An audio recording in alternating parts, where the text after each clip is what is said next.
let's go to the youth. So what do you think about the youth candidates in this next election? The truth is that we have people who are coming out, but they are coming out at the wrong time. You know why? Nigerian politics has never been this overheated like the way it is now, because of the president we have right now, because of the desperation right now. And first of all, anybody who wants to see vying for the president of Nigeria is not just a one-day thing, it's a long-time plan. First of all, you need to build a structure where in a country where an election is not free and fair, where people ring election, you don't have people in different local governments to stand for you. You don't have people in different wards. You must have people even at the different units to stand in terms of collation, so that they can also give you results and stand in case of any ringing. The very big question we'll ask, most of these are young people. Do they have these people to even the ward level that will stand for them in case of ringing? That's the very big question. The very big answer is no. It's going to take, for me, I believe that it's going to take them a lot of time to build that grassroots structure. And right now, majority of the youth, they don't have maybe senator in their political party, they don't have chair, even chairman. Majority of them, they don't even have local government chairman in their political parties. So given that they don't have all this grassroots structure, it will be very difficult for the youth to win this. This is too late.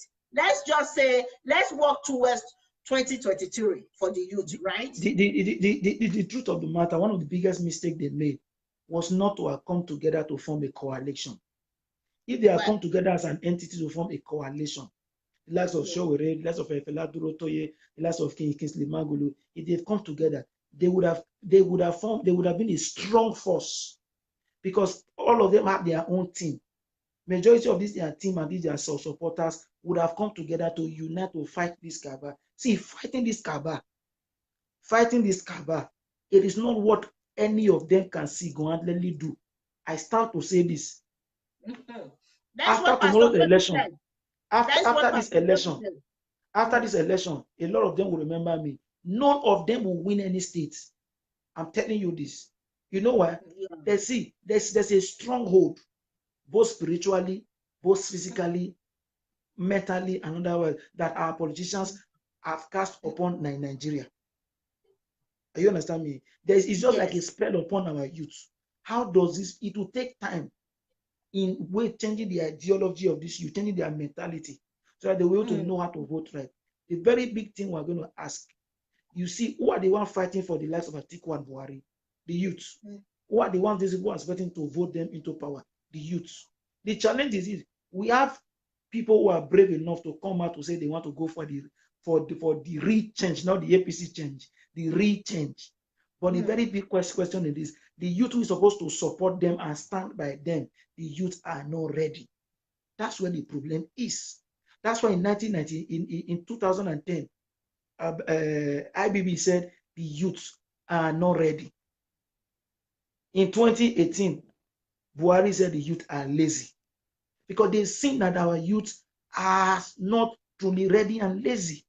When Buhari said the youth are lazy, I don't blame him by that for what he said. If the youth are not really lazy, when you go to different rally, campaign rally of the PDP and the APC, over 60% of people you see there are the youth.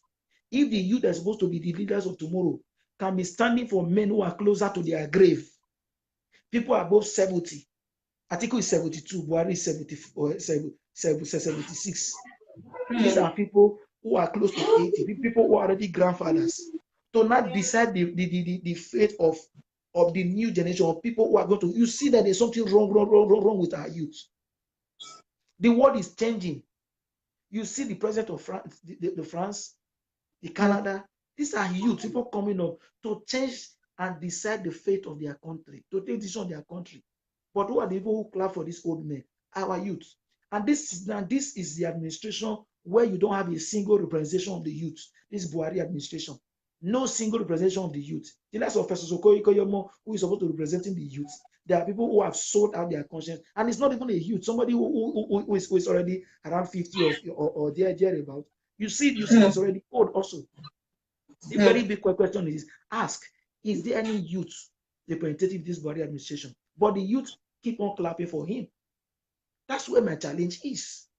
You understand? And Jonathan said this some years ago when he said that after him, he was not going to hand over to somebody older than him.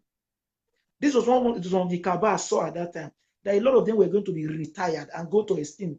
That if Jonathan at 60-something said he's not going to hand over to somebody older than him, that means Jonathan is looking for somebody younger than him that he's going to hand over to. If he hand over to for that kind of a person, if Jonathan served 4 years till now, Jonathan would have been thinking of handing over now. What would have happened to the last particular and all that if another person, another younger person can come in? You see that they all would have been wiped out. But a lot of the youth Nigerians did not see into some of these things that the man had then. Now, what do we have?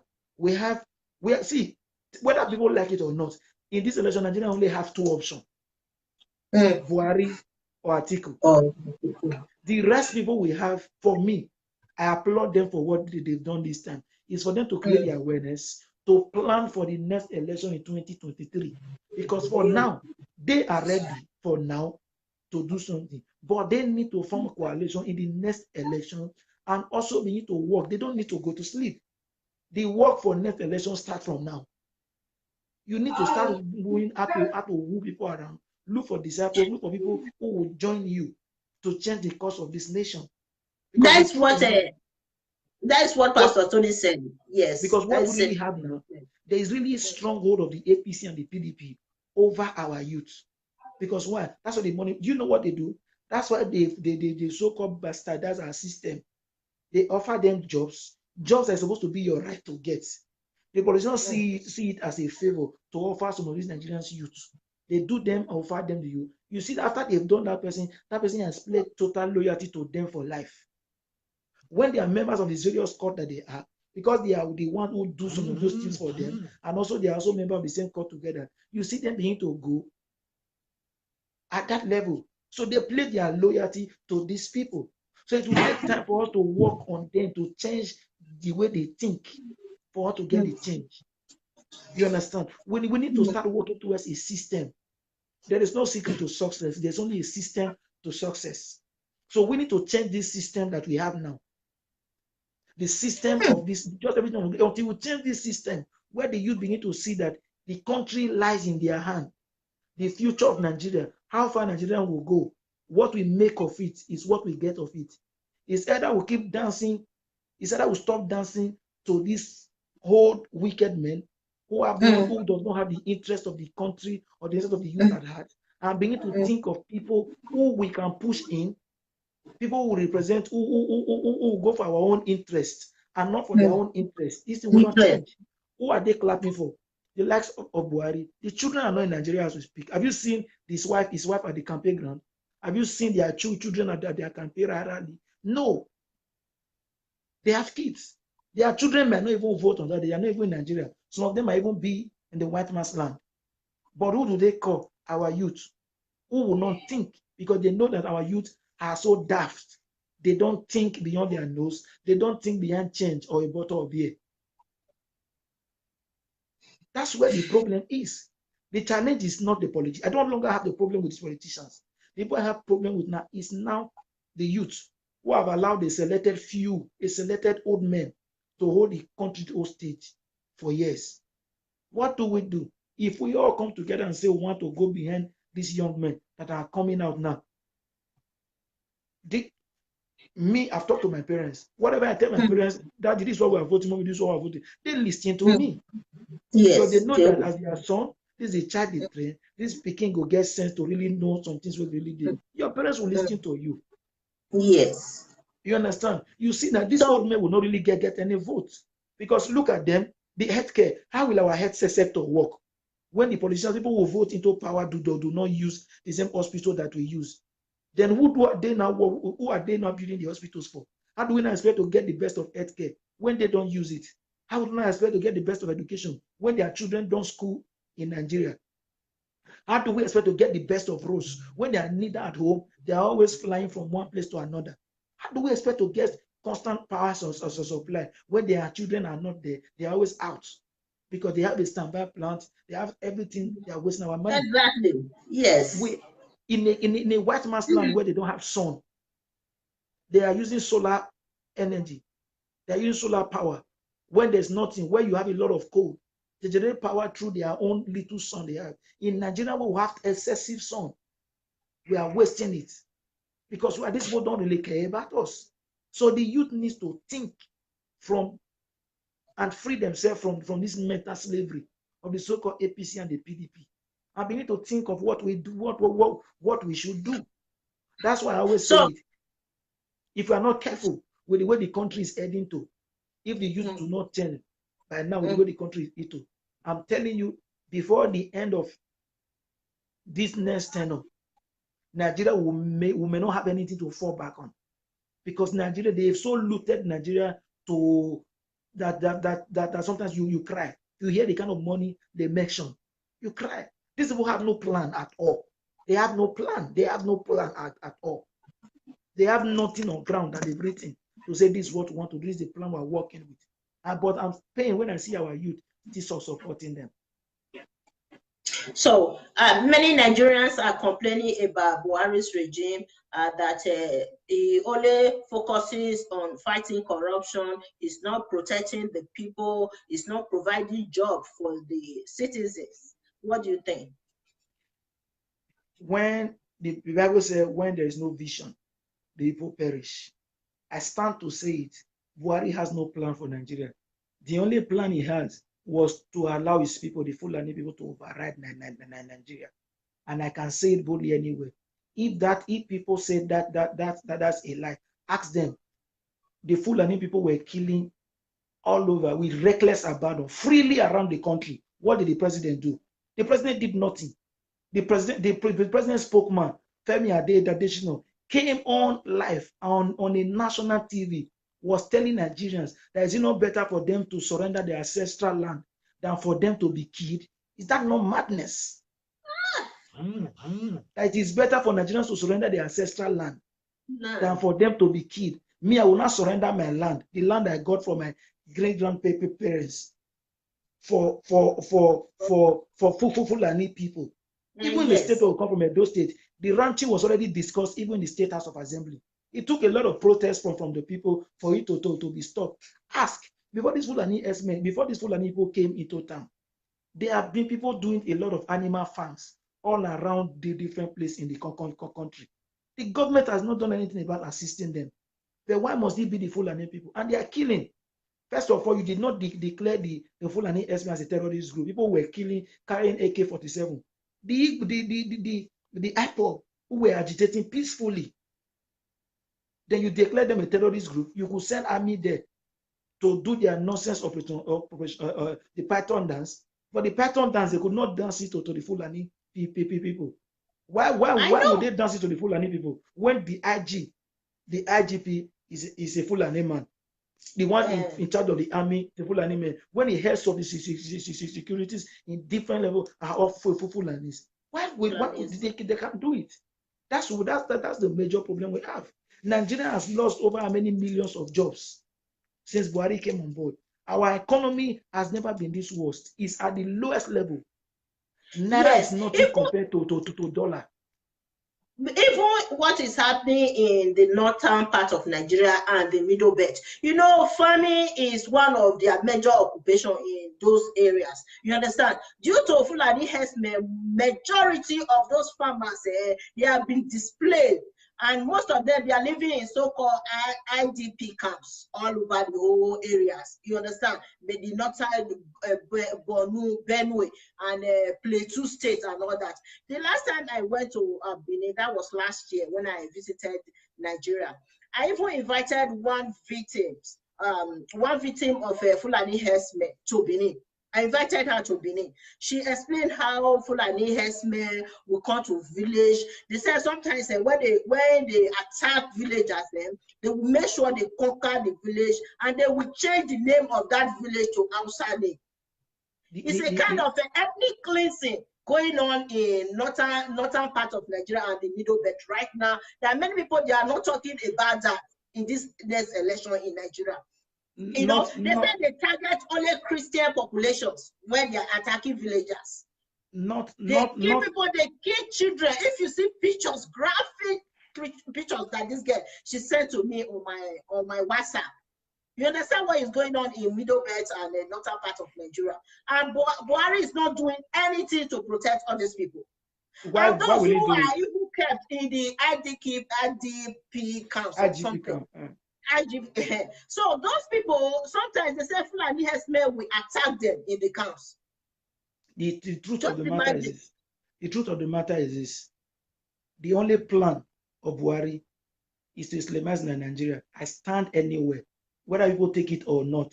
In 2015, I told people, even when we said some of these things, just like a lot of Nigerians paid deaf ears. Have you observed when anybody come out, when the likes of Tewa Danjuma came out to say ethnic cleansing, what was going on, he was attacked and told people to defend themselves since the government can no longer defend them. The government that did not say anything to condemn the Fulani herdsmen. Have you ever heard any statement from the government condemning the act of this Fulani herdsmen or arresting anybody? No. But when they retaliate and kill any cow, you see the government coming out to say something when they kill the cow. And you tell me the government does not have a hand in this. Or when the president's spokesman will come out, Femi Adesina, to say on the national TV that it's better for Nigerians to surrender their land, their ancestral land, than for them to continue to be killed by this Fulani herdsmen. You tell me that the president has no hand in it. When the president has put all the security chiefs to become Fulanis, you tell me the president have no hand in it. When there's ethnic cleansing, the only community where they only attack are Christians communities. You tell me the president has no hand in it, and nobody is being caught. And this group has not been declared a terrorist group by now. This group in the yes. People are dying. They kill children, women. Oh my God. Oh my God.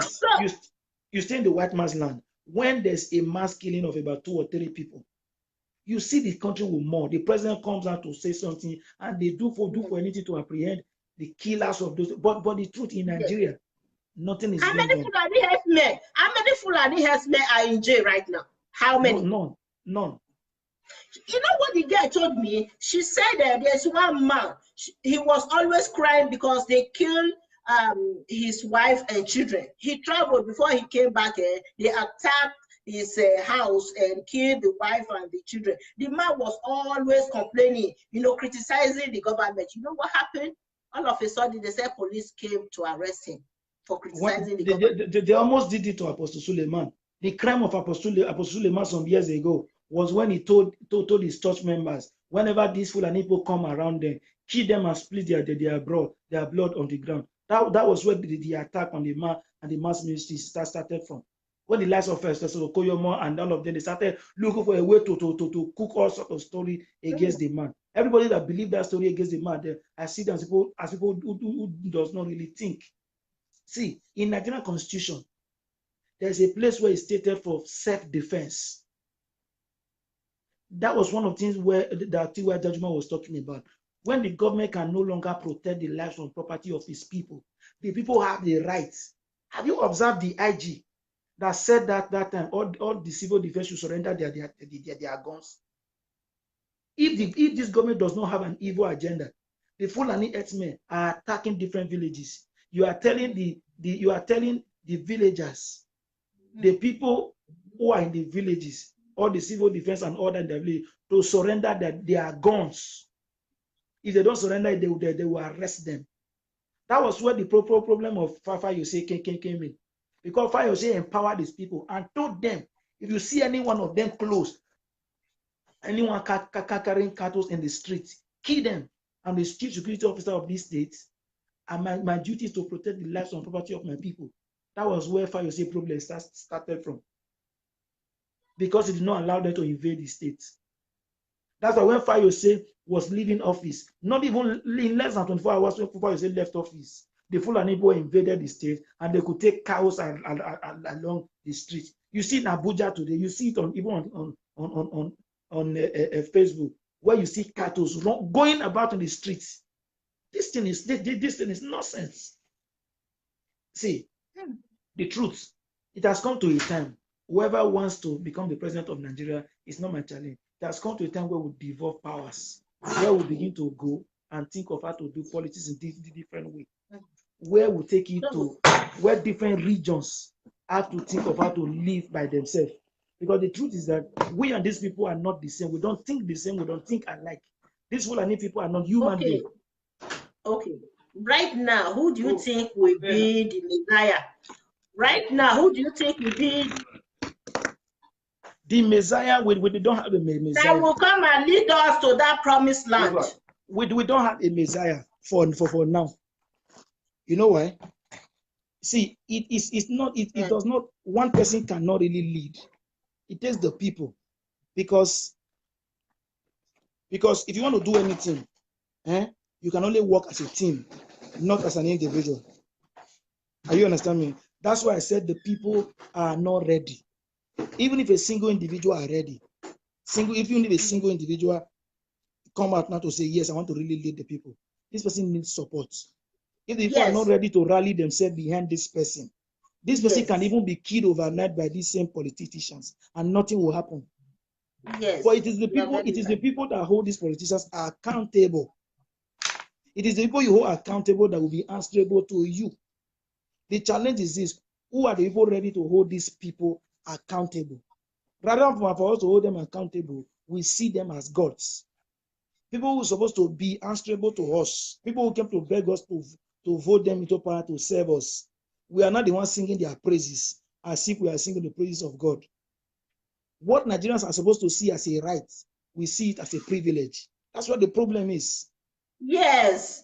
You know, what's supposed to be their right, sometimes they see it as privilege. They will say, I'm lucky. And they even bribe or pay money to get what they're supposed to get as their right.